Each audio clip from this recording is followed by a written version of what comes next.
Le vaisseau Vortis flottait au-dessus de la ceinture de Kuiper, ses capteurs détectant quelque chose qui ne devait pas exister. Millie ajusta ses lunettes de protection pendant qu'il analysait les données sur l'écran. Une anomalie gravitationnelle invisible aux télescopes ordinaires pulsait comme un cœur lent. Valim, l'ingénieur système, se gratta la nuque avec méfiance. Ce n'est ni une planète, ni un astéroïde. La capitaine Sora ordonna l'approche, sa voix calme contrastant avec les tremblements dans ses mains. En entrant en orbite autour de l'objet, des lumières bleues dansèrent dans l'obscurité, formant des motifs qui ressemblaient à des circuits. Millie sentit un frisson. Il y avait quelque chose de familier dans ces courbes, comme si elles résonnaient avec des dessins anciens vus dans des rêves. À l'intérieur de la chambre de dépressurisation, l'air devint dense. Valim vérifia ses combinaisons pour la 3e fois, grommelant sur les protocoles dépassés. Sora lui prit l'épaule.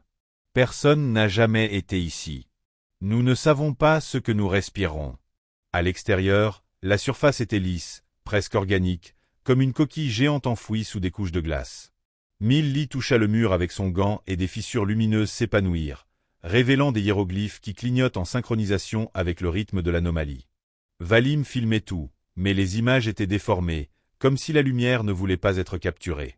Des heures passèrent avant qu'ils ne remarquent les symboles changer de place, racontant une histoire qu'aucun d'eux ne comprenait. De retour sur le vaisseau, Millie rêva d'une ville submergée. Il se réveilla en sueur, les oreilles bourdonnantes. L'ordinateur central afficha un message partiellement déchiffré. Ce qui est trouvé ne doit pas être nommé. Valim découvrit que l'anomalie émettait des fréquences identiques à celles d'anciens satellites terrestres abandonnés depuis des siècles. Sora, en silence, ajusta le cap du Vortis vers une région interdite de l'espace, où les cartes officielles ne montraient que du vide. 2 jours plus tard, ils interceptèrent un signal faible, répétant des nombres en code morse. C'était un compte à rebours. Dans la salle de contrôle, la peur planait comme un voile. Millie déchiffra les nombres, des coordonnées à l'intérieur du système solaire, mais à un endroit où aucune planète ne devait se trouver. Valim suggéra d'ignorer, citant les règlements, mais Sora avait déjà activé les moteurs. Lorsqu'ils arrivèrent, ils virent une sphère parfaite cachée derrière une lune morte.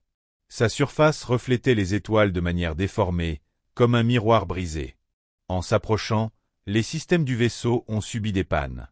Des lumières rouges clignotèrent et une voix synthétique résonna. « Bienvenue dans l'archive. » À l'intérieur de la sphère, il n'y avait pas de gravité. Des couloirs infinis de métal sombre s'étendaient dans toutes les directions, chaque mur recouvert de ce qu'ils comprenaient maintenant être des souvenirs. Des scènes de civilisation morte, des guerres oubliées, des amours qui n'ont jamais existé. Valim toucha un mur et son esprit fut inondé de voix murmurant dans des langues mortes.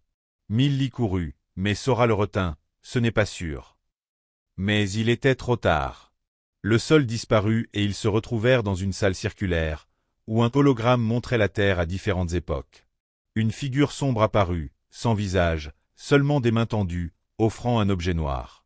« Le prix de la vérité, » dit la voix, et Millie sut, sans savoir comment, qu'accepter signifierait ne plus jamais revoir la maison.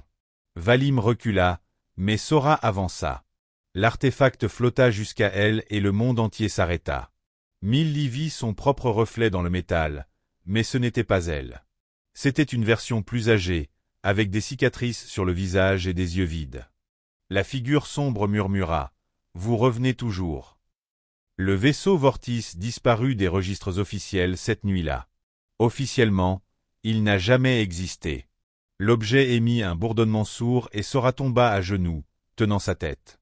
Millie essaya de l'aider, mais la capitaine l'éloigna d'un geste brusque. « Non, ne me touche pas ». Ses pupilles se dilatèrent, reflétant des scènes que seule elle pouvait voir. Valim, pâle, pointa du doigt le couloir derrière eux. Les murs bougent. En effet, les panneaux métalliques se contractaient et s'étendaient, comme des poumons, exhalant une odeur métallique qui ressemblait à du vieux sang. Millie activa le communicateur du vaisseau, mais la seule réponse fut une statique qui formait des motifs rythmiques. De retour dans le Vortis, l'air était plus dense, comme si le vaisseau respirait en synchronisation avec l'objet. Valim fouilla les registres de bord et trouva des données corrompues.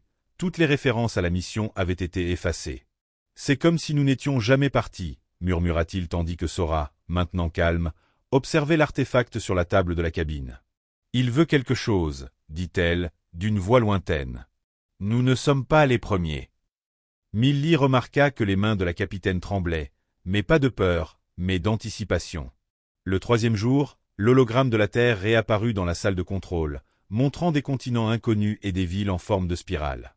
La figure sombre réapparut, cette fois avec des traits plus définis, cheveux argentés, yeux comme des trous noirs. « Vous cherchez des réponses, » dit-elle, « mais vous n'êtes pas préparé aux questions. » Valim, désespéré, cria « Qui diable êtes-vous » La réponse arriva dans une langue morte, traduite automatiquement par l'ordinateur, les archivistes.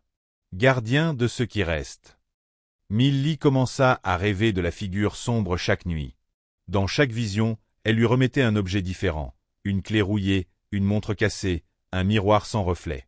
Elle se réveillait avec des mots dans sa langue maternelle qu'elle ne reconnaissait pas. Sora évita l'équipage, passant des heures dans la salle des moteurs, où l'artefact flottait maintenant, irradiant de la chaleur.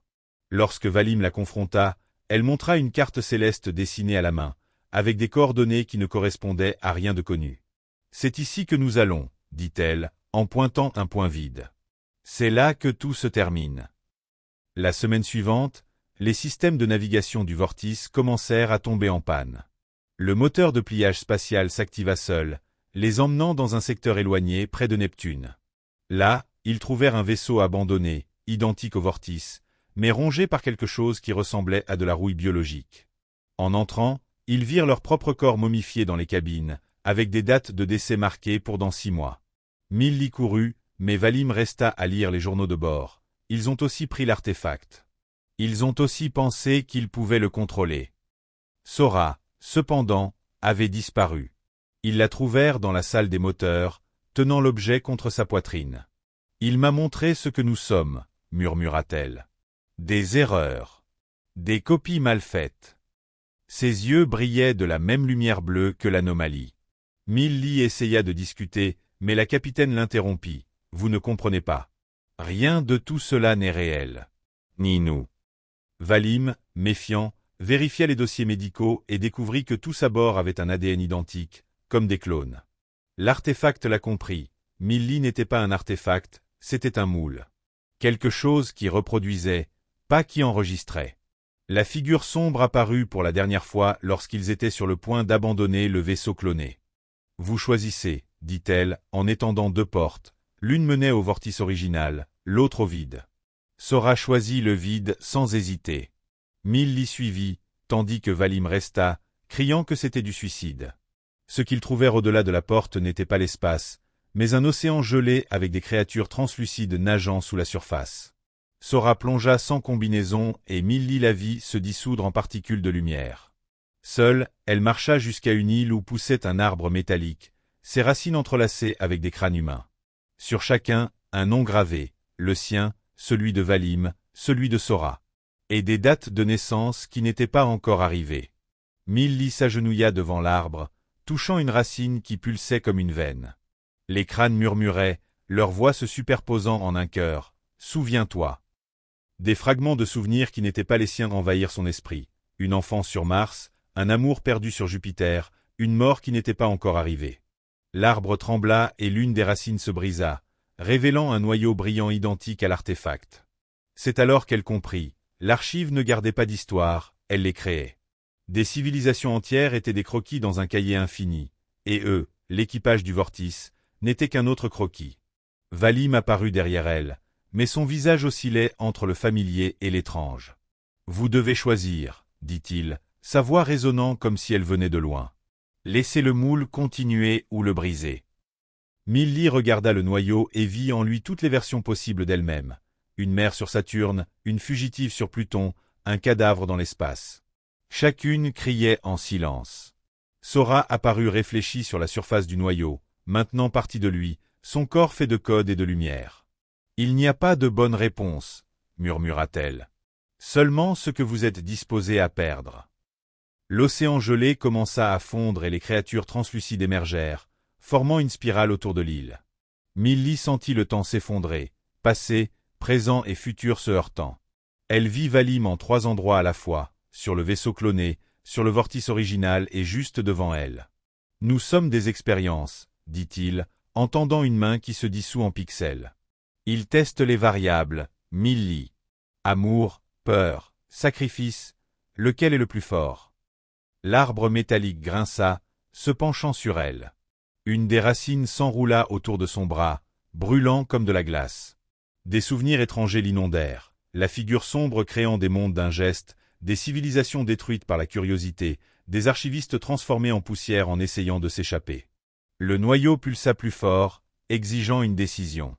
Millie ferma les yeux, se souvenant du journal sur le vaisseau cloné, des dates de décès écrites avant les naissances. Si elle détruisait le noyau, elle effacerait toutes ces versions, mais si elle le gardait, elle condamnerait des futurs inconnus. Sora apparut une dernière fois, son visage serein. « Vous avez déjà décidé, » dit-elle, en touchant le noyau. « Depuis le début. » Millie ne comprit que lorsqu'elle sentit son propre corps se dissoudre, ses particules se mélangeant à l'océan. Sa dernière pensée fut de soulagement, il n'y aurait plus de choix. Des années plus tard, sur une terre qui n'était pas la sienne, une femme identique à Millie se réveilla en sueur, avec un bourdonnement dans les oreilles.